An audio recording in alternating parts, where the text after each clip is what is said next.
¿Qué vamos a hacer ahora? Lo que vamos a hacer es esencialmente lo mismo que hemos estudiado en la última lección, que estábamos estudiando ciertos criterios para la existencia y la unicidad de soluciones de nuestras ecuaciones diferenciales, solo que ahora vamos a decir, bueno, ¿y por qué tengo que estar trabajando solo con una ecuación diferencial? Podría tener un sistema de ecuaciones diferenciales. Y una vez que tengo un sistema de ecuaciones diferenciales, ocurre lo mismo que ocurre con las EDOs diferenciales. Aunque tengamos una EDO de orden superior, me gustaría tener ciertos criterios o ciertos procedimientos para reducir el grado o el orden de esa EDO que tengo yo y llevarlo a las EDO sencillitas que son las de grado 1. Vamos a hacer ese mismo proceso con sistemas de ecuaciones diferenciales. En lugar de tener una ecuación diferencial, vamos a comenzar con un sistema arbitrario del orden que sea. Vamos a ver un método, un truquito que tenemos para rebajar el nivel de dificultad de nuestro sistema de ecuaciones diferenciales. Y una vez que tenemos eso, vamos a garantizar una serie de resultados para la existencia y la unicidad de nuestras soluciones de sistema de EDOs. ¿De acuerdo? Entonces, vamos a trabajar o vamos a considerar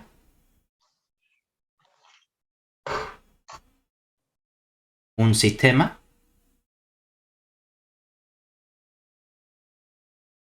de EDOs que vamos a llamar abreviadamente sistema de ecuaciones ordinarias. ¿De acuerdo? ¿Qué va a ser de la forma? Bueno, pues tengo, en lugar de tener una ecuación f que dependa de una cierta variable x, una función incógnita y su y su respectiva derivada de orden el que sea, por ejemplo, puedo tener la derivada de la variable y su 1 respecto de x. Y puedo tener también la derivada segunda de la variable y su 1, pero derivo respecto de x dos veces. Y así puedo derivar hasta el orden que sea. Derivada de orden, vamos a ponerle m sub 1 de la variable y sub 1 respecto de x m sub 1 veces. No voy a tener simplemente x e y con sus respectivas derivadas, sino que puedo tener más incógnitas. Es decir, también podré tener una variable y sub 2 y su correspondiente derivada respecto de x. Y así hasta que llego a una cierta derivada, la que sea, derivada de m sub 2 de la variable y sub 2 respecto de x m sub 2 veces. O no, o puedo tener cuántas, y sub 1, y sub 2, puedo tener hasta una cierta variable, la que sea, por ejemplo, y sub n. Y puede aparecer la derivada de esa variable y sub n respecto de x. ¿Y hasta qué orden está? Pues hasta el orden que sea, hasta el orden derivada mnésima de la variable y sub n respecto de x m sub n veces, es decir, todo lo que sea. Todo esto es una ecuación que está igualada a 0. Claro, esto sería una ecuación. Ahora, yo no quiero tener una ecuación, quiero tener un sistema de ecuaciones. Entonces, en lugar de tener una función f mayúscula que verifique esta condición, vamos a tener una serie de ecuaciones f sub i, donde la i varía desde 1, 2 hasta n. Es decir, lo que exigimos es que si tenemos en total cuántas variables distintas, por así decirlo, tenemos una variable y su 1, una variable y su 2, una variable y su n, con su respectiva derivada del orden que sea, también vamos a tener en total n ecuaciones. Bueno, pues de momento tenemos un sistema en el que hay n funciones que a mí me gustaría averiguar. En lugar de una función y tengo n funciones, pero tengo n ecuaciones. Bueno, pues tiene sentido plantearse este sistema. ¿Qué es lo que no nos gusta de este sistema? El orden de las derivadas. Para empezar, aquí no solo aparece la derivada primera, sino también aparece la derivada segunda y derivada tercera o la derivada de orden m sub 1. Pero es que para la otra incógnita que tengo, y sub 2, también aparece la derivada primera y derivada segunda y derivada de orden m sub 2. A mí estas cosas no me gustan porque lo más sencillo sería trabajar con ecuaciones diferenciales ordinarias de orden 1. A mí no me gusta que tenga un orden tan grande o que yo desconozco. Bueno, pues vamos a ver un truquito, un modo de reconvertir este sistema a priori en un sistema de primer orden. Entonces, para eso vamos a hacer un cambio de variable. Es decir, podemos llevar o llevarlo a un sistema diferencial ordinario de primer orden mediante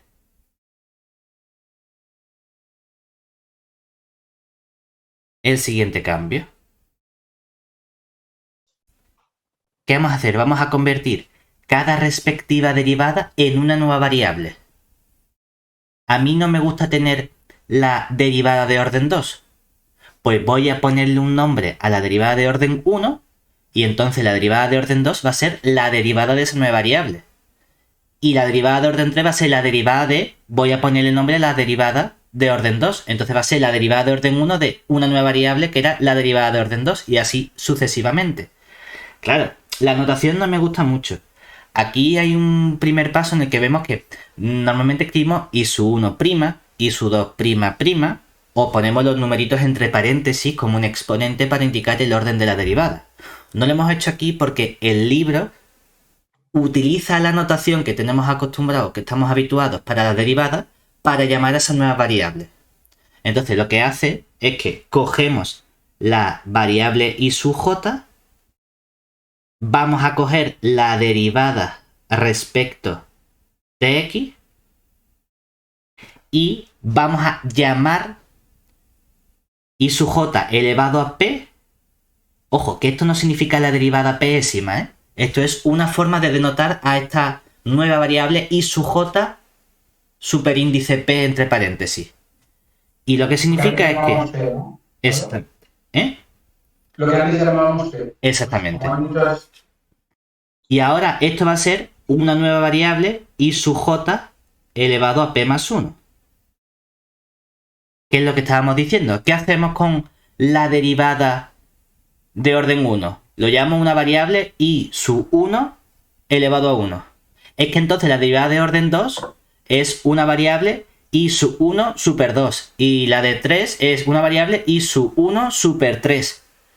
Y así lo que nos convertimos es cada una de estas variables, cada derivada es la variable anterior. Una nueva variable que estamos introduciendo. Entonces combina el poner estos paréntesis, que a mí no me gustan mucho porque estamos acostumbrados a utilizar la notación con los paréntesis para la derivada. Y aquí no quiere decir derivada. Aquí quiere decir simplemente nombre de una nueva variable, como si lo hubiesen llamado z. ¿De acuerdo? En vez de llamarlo z sub p, lo llama i elevado a p entre paréntesis. Y esto vale para todo p que va desde 0, 1, 2 hasta, como queremos quedarnos con una derivada de orden menos, en la exponente mj menos 2. Para que al final, cuando es la variable p más 1, con la p más 1 me quedaría el m sub j menos 1, y entonces la derivada de orden m1 es justamente la derivada de orden 1, pero de la variable i sub jm menos 1. ¿De acuerdo? Entonces solo aparece un orden de la derivada. Tengo un porrón de nuevas variables y al final una derivada. En lugar de tener muchísimas derivadas de una sola variable. Como que intercambiamos el comportamiento. ¿De acuerdo? De este modo, ¿qué obtenemos? Obtenemos el siguiente sistema. Es decir, de este modo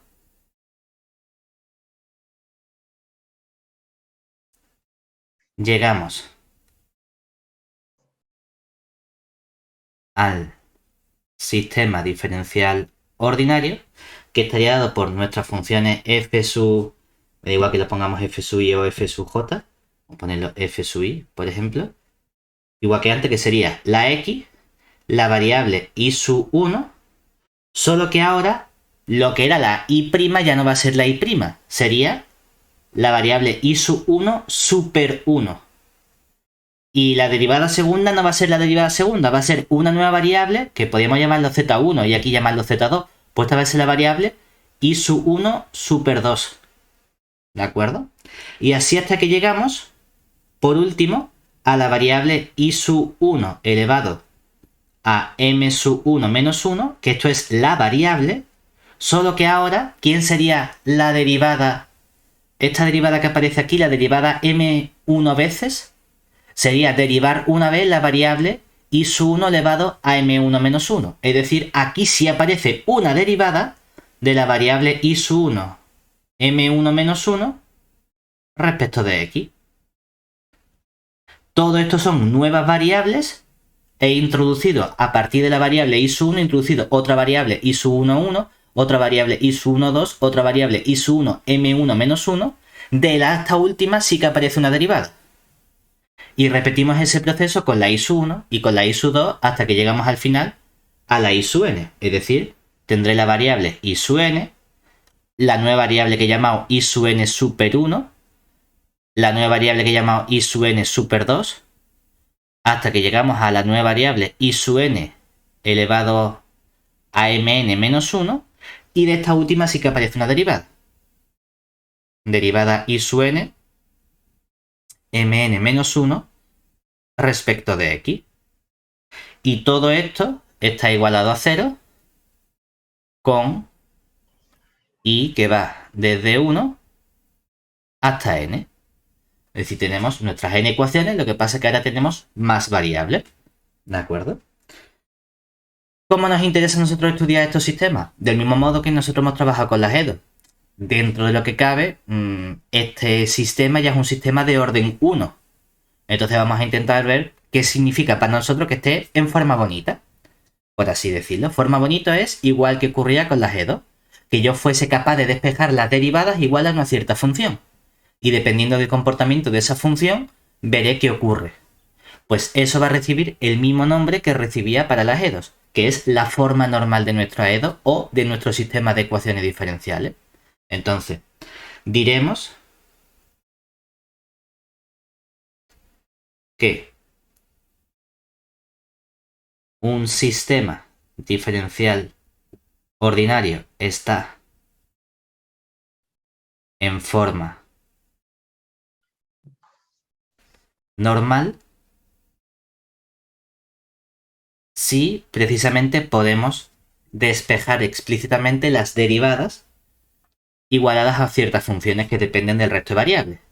Es decir, supongamos que tenemos una variable i(1) y podemos despejar la derivada como una función f(1) que depende de x y del resto de incógnitas i(1), i(2) hasta la i(n). Y que la derivada i(2' la puedo despejar como una cierta función f(2) que depende de x y de i(1) y de i(2) y de todas las variables i(n). Y así con todas las incógnitas hasta que llegamos a la derivada la derivada de la i(n), que sería una cierta función f(n) que depende de la x, de la i(1), de la i(2) hasta la variable i(n). Esto va a ser que nuestro sistema diferencial ordinario esté escrito o expresado en forma normal. Lo mismo que ocurría para las EDO. Una EDO estaba en forma normal cuando era i' igual a f que dependía de x, de y, de lo que sea. ¿De acuerdo? Una vez que ya tenemos nuestro sistema, queremos estudiar bajo qué condiciones hay existencia o bajo qué condiciones puedo añadir también la unicidad de soluciones de estos sistemas de ecuaciones ordinarias. ¿De acuerdo? Para eso nos fijamos primero en cuál es el espacio en el que estamos trabajando. Pues claro, todo esto son variables reales. Por lo tanto, aquí ¿cuántas incógnitas tengo? Tengo i(1), i(2), i(n) en incógnitas y aparte tengo la variable x. Como todos son funciones reales, de variable real, en total tengo n más una incógnita. Por lo tanto, voy a estar trabajando en el espacio ya no en R1, ni en R2, ni en R3, sino en R elevado a n más 1. Ese va a ser mi marco de trabajo. Entonces, bajo esa situación, vamos a ver qué podemos hacer nosotros para garantizar nuestra existencia de solución. Es decir, todos los teoremas empiezan igual, entonces vamos a escribirlo simplemente aquí. A partir de ahora,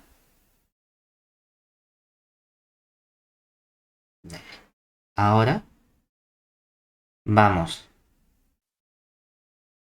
a considerar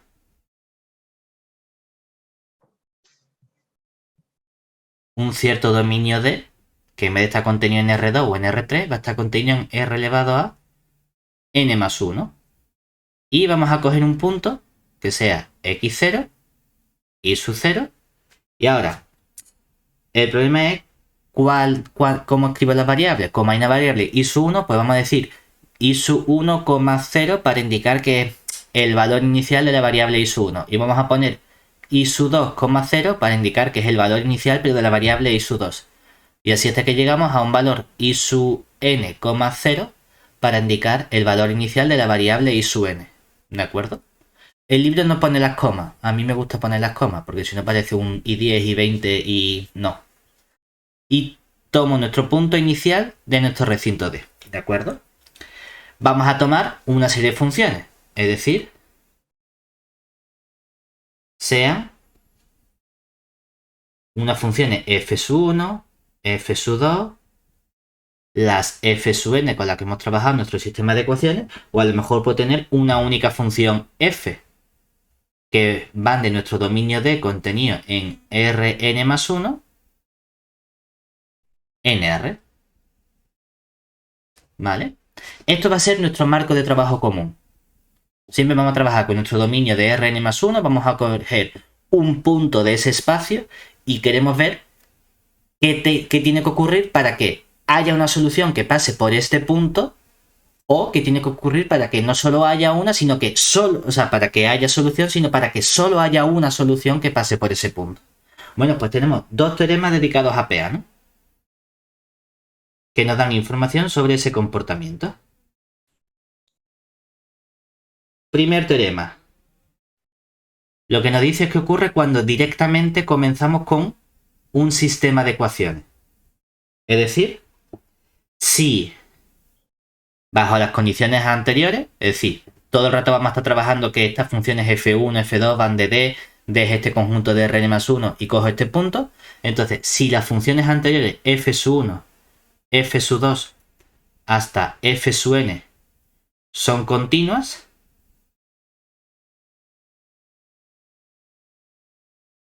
en el recinto D, entonces vamos a ser capaces de encontrar un cierto delta positivo tal que el sistema de ecuaciones dado por i sub 1' igual a f sub 1, i sub 2' igual a f sub 2, hasta i sub n' igual a f sub n, posee solución que va a ser una función i igual a i sub 1 de x y una función i sub 2 que depende de x solo, hasta una función i sub n que depende también de x solo, en nuestro intervalo cerrado x sub 0 menos delta, x sub 0 más delta, y de modo que se verifica que efectivamente pasa por ese punto, es decir, la función i sub 1 en el punto x sub 0 toma el valor i sub 1, 0, y todas las variables toman el valor en el punto x sub 0 que nosotros hemos dado, que sería en este caso ya la última, el i sub n 0. Que esto es el mismo resultado que habíamos visto para existencia de E2, pero en lugar de trabajar con una ecuación, trabajo con n ecuaciones. Pues le exijo lo mismo. Peano nos dice lo que necesitamos es continuidad de la función para garantizar la existencia de solución. Ahora, como tenemos sistemas de E2, pueden pasar dos cosas, que yo directamente empiece en un sistema de E2 o que no esté explícitamente trabajando con un sistema de E2, sino que esté trabajando con una E2 de orden superior. Vimos un proceso en el que para simplificar las E2 de orden superior, yo hacía lo mismo de que le ponía o introducía nuevas variables con el orden de derivación y entonces iba reduciendo el grado de derivación con la penalización de que mi E2 se convertía en un sistema de E2.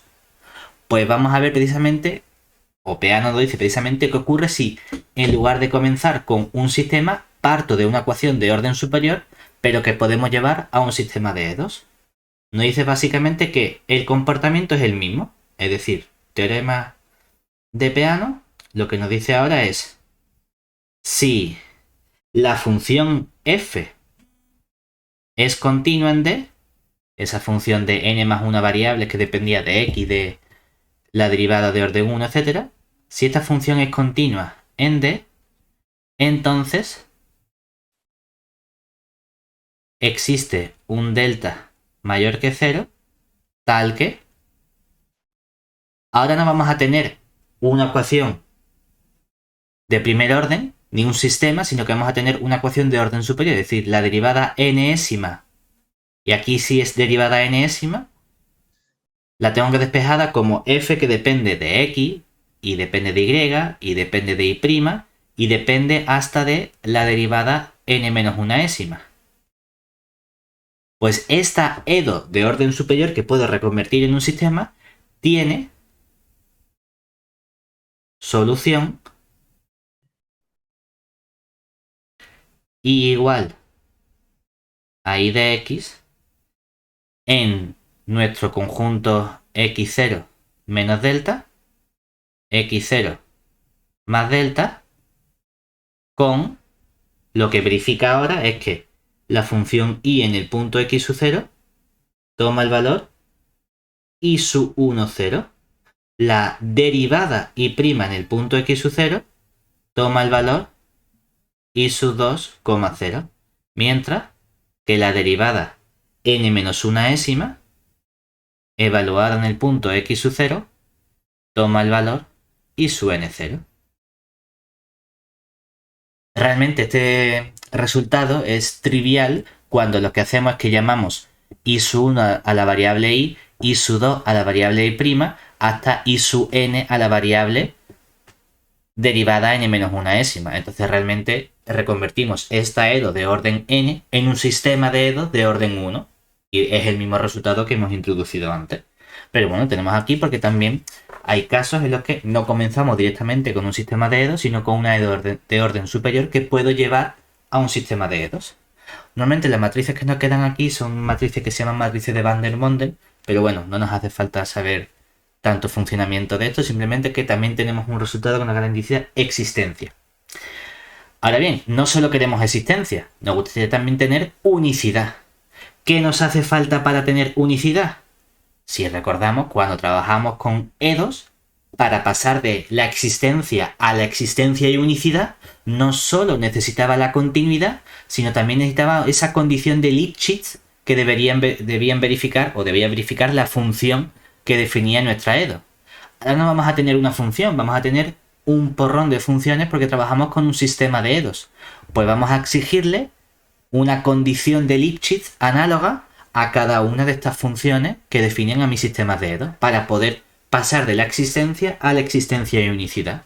Es decir, tenemos el siguiente resultado. Esto funciona igual en el sentido de que nuestro conjunto D sigue siendo ese conjunto contenido en Rn más 1, nuestro punto, etc. Y las funciones f1, f2 siguen siendo las mismas funciones que hemos definido antes. Entonces, si las funciones f sub 1, f sub 2 hasta f sub n son continuas, ya tengo garantizado por el teorema de Peano la existencia de solución. Vamos a añadirle la condición que me hace falta para la unicidad.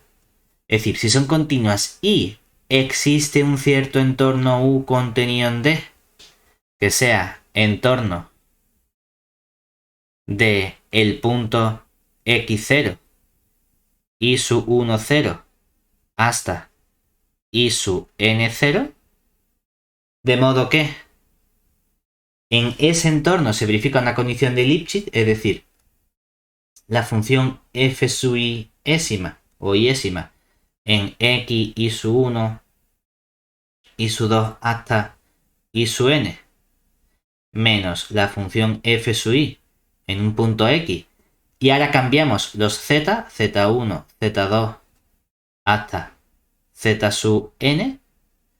Cuando teníamos una edo, dejamos la primera igual y cambiamos la segunda variable. Ahora hacemos lo mismo, lo que pasa es que tenemos n segundas variables, por así decirlo. Pues si estudiamos esta diferencia, quiero que exista una constante k, de modo que esto esté acotado por esta constante k, y antes que aparecía el valor absoluto de la diferencia i sub 1 menos z1. pero es que ahora no hay una, hay n.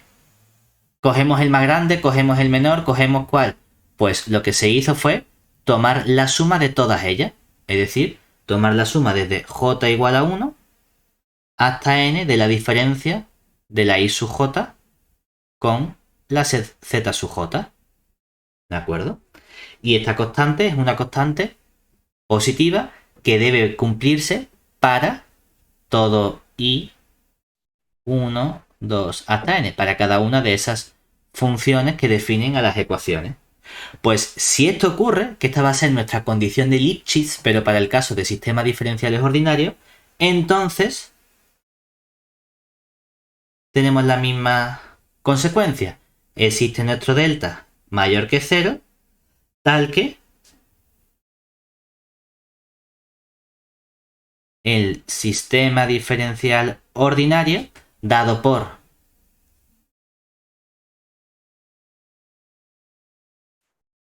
i sub i' igual a f sub i, con i igual a 1, 2 hasta n, ahora podemos añadirle que tienen una única solución.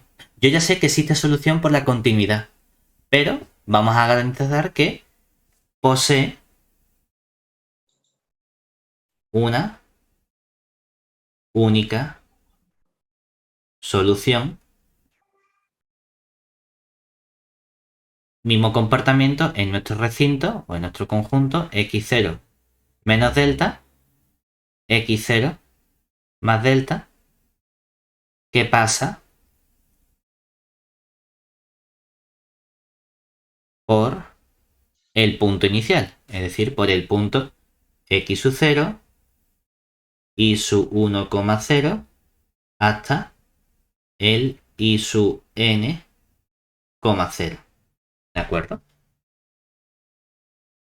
Ahora, hemos visto también un resultado que me decía que a lo mejor no empezaba con un sistema de EDOs, ¿verdad? Sino que trabajaba con una EDO de orden superior. Bueno, pues este mismo resultado es cierto si lo que tengo no es mi sistema de EDO, sino esa EDO de orden superior que puedo reducir. Es decir, teorema,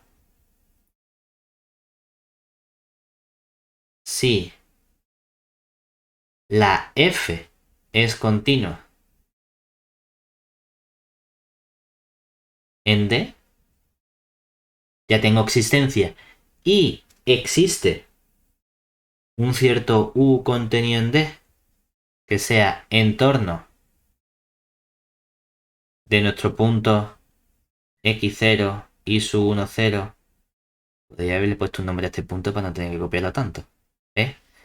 De este punto, tal que en ese entorno lo que ocurre es que mi función ahora ya no es f sub i porque solo hay una, mi función f de x.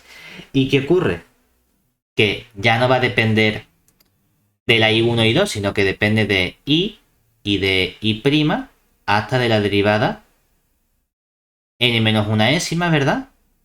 Menos la función f en x y en un cierto z, z' hasta la derivada z n menos 1 ésima es menor o igual que ¿quién?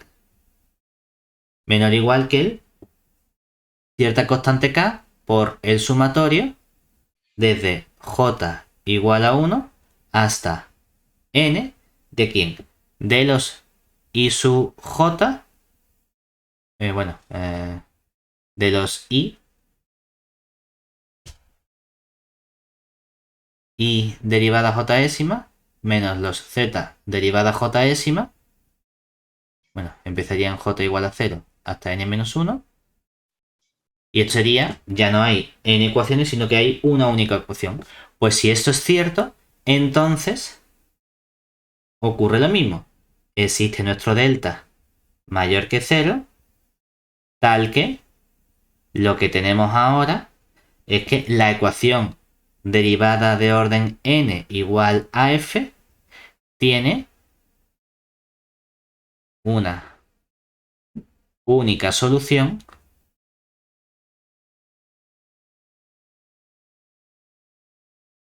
en nuestro recinto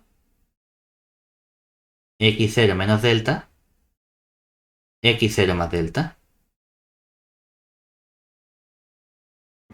Y ocurre lo mismo que pasa por este punto x0 y su 1, 0, es decir, la y en el punto x0 vale y su 1, 0, la y' vale y su 2, 0, la derivada n menos una ésima evaluada en x sub 0 toma el valor y su n 0.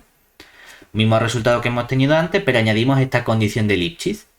O sea que estamos haciendo lo mismo que ocurría con EDOS. Si son continuas y verifique la condición de Lipschitz, hay unicidad de solución. Solo tengo continuidad, solo puedo garantizar existencia. Si trabajo con sistemas o bien tengo mis n ecuaciones, entonces le impongo la misma condición a cada una de esas n ecuaciones, o cuando proviene de una EDO de orden superior, hago ese proceso para la única EDO que tengo. Solo que entonces realmente lo que estoy haciendo detrás es reconvertirlo en un sistema y aplicar ese resultado al sistema que se obtiene al hacer el cambio de variable. ¿Vale? Si nos acordamos, había un último resultado un poco más raro que era debido a Cauchy, que hablaba o trabajaba con el concepto de funciones analíticas y también nos permitía garantizar esa unicidad de solución. Lo mismo va a ocurrir aquí cuando trabajemos con nuestro sistema de EDO. Es decir, también tenemos nuestro teorema de Cauchy, que lo único que nos dice es que tenemos que aplicar el mismo que hemos estudiado para EDOs a cada una de las EDOs que componen a nuestro sistema. Es decir, si las funciones f sub 1, f sub 2 hasta f sub n son analíticas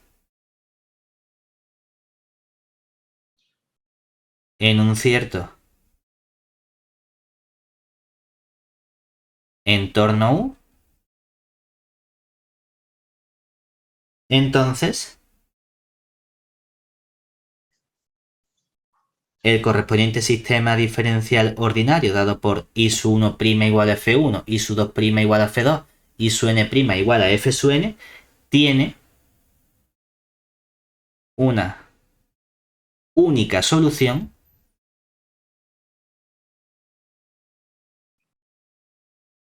y le pasa lo mismo. La solución la encuentro en ese x0 menos delta, x0 más delta, con delta positivo, pero además la solución es también bastante buena en el sentido que es analítica, es decir, mi solución Y también se puede expresar como un desarrollo en serie de potencia, pero no en el compacto, sino en el abierto, es decir, en el conjunto x0 menos delta, x0 más delta. Ocurre lo mismo, pero en lugar de para una ecuación, para las n ecuaciones con las que estamos trabajando. El resultado es exactamente análogo. ¿De acuerdo?